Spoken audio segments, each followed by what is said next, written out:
tourists visit Greece. What would you say are some of the advantages that Greece has over other destinations that you visited?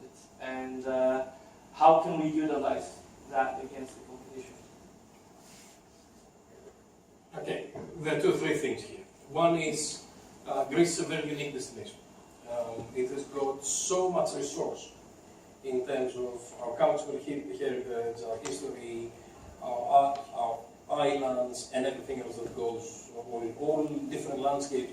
I've been living in the UK for about 30 years. People are asking me, where's the best place to go to Greece? And I said, what for? And then you start having a list of different things. So that's the good thing we've got. What's the not so good thing we've got? We don't have a lot of innovation. The tourism industry has not been very innovative. And they expected quite often that someone's going to bring the innovation from somewhere outside. And what we find is that most of the innovation is coming from outsiders from the industry. If you go to the Taverna, it's got the same menu. You go next to it, it's got the same menu. It's got the same price, same menu. You start looking for something different, you know, gluten-free, food for diabetics. Our colleague from Stevia is here. So you start looking into, how can I change things? The conversation we had during the break. What is the best destination to go for tennis? For a tennis lover, where would you go for tennis, to play tennis? Because you're blessed with fantastic climate that you can play tennis all year round. But you don't have specialized kind of places. And I think this is what we need to start looking at. We need to start looking at the consumer, what the consumer is looking for when they go into a place. And come all the way backwards. And then we start looking into innovations on product. How can we change the product and the processes? I mean, Alexa was very shy, but I always say that his hotels have changed the Greek breakfast. He introduced the Greek breakfast, and then this was taken on by a lot of other people, by bringing a few little things, little changes, that made someone to understand when they arrive in a Greek hotel that it's a different hotel than if they have gone to Turkey, to Portugal, or to Spain. So we need to differentiate. We need to look for innovations. Process.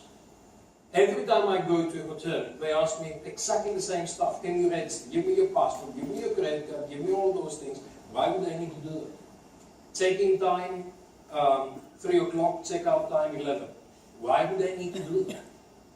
Breakfast time. I always go to hoteliers when I do training for hoteliers, and I ask them, and I said, are you smart? They said, yeah. I said, are you innovative? Yeah, of course. Until what time can I have breakfast in your hotel? 10 o'clock. 10:25, you are late, you cannot have breakfast, right? You are night clubbing, whatever. Why you cannot have breakfast? So all the rules that we all engage in, what we need to do, we need to start looking at the customer. I call it the cousin principle. In Greece, we've got philoxenia. We're very hospitable people. So when your cousin is coming, you don't say you're going to have breakfast by 10 o'clock because I'm going to close the kitchen afterwards, right? If they don't arrive on time, or you're constantly following up. What time is the flight? Has it been delayed? And you're taking advantage of those things. Funny enough, smart tourism is doing exactly that.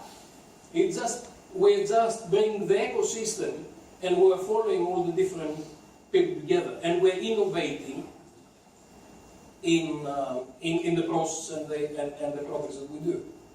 Last point, I was recently in China, in Beijing, and I went to the opposite house hotel. And I went in and I was looking for a reception. I couldn't find the reception. And I was getting a little bit annoyed, so this nicely dressed gentleman came up to me and said, where's the reception? And he said, the reception is here. I said, what do you mean? He said, where do you travel from, sir? I said, I just came from London. I said, you wouldn't be looking for the reception. We are here to serve you. You arrived, I'm receiving you. I said, listen, mate, I'm a tourism professional, right? So I need to have my things. So he said, okay, that's fine. I said, how do you do keys? So he had a tablet, and he had a reader, and he was producing a tablet, a key. So he gave me the key. I said, how do you take credit cards? He said, that one. So I said, I must catch this guy. You know, I said, where do you charge the tablet? So they had a corner somewhere where they had a desk on the back office that they had 10, 12 tablets that they were charging all the time. Because what they understood was the customer was coming to them and they had to look after the customer. It was not the customer will come back to you and say, I can have breakfast up to 10 o'clock, right? If I was jet lagged and I want breakfast at 2, 3, why should I not have breakfast? And then, if you start thinking of that kind of processes, what does the customer want? And go all the way back. Then you start changing the process back to actually serve our customers. It's simple things. And things that we can do. And things that they can be sustainable, things that they can improve our competitiveness. Thank you. Mr. Williams.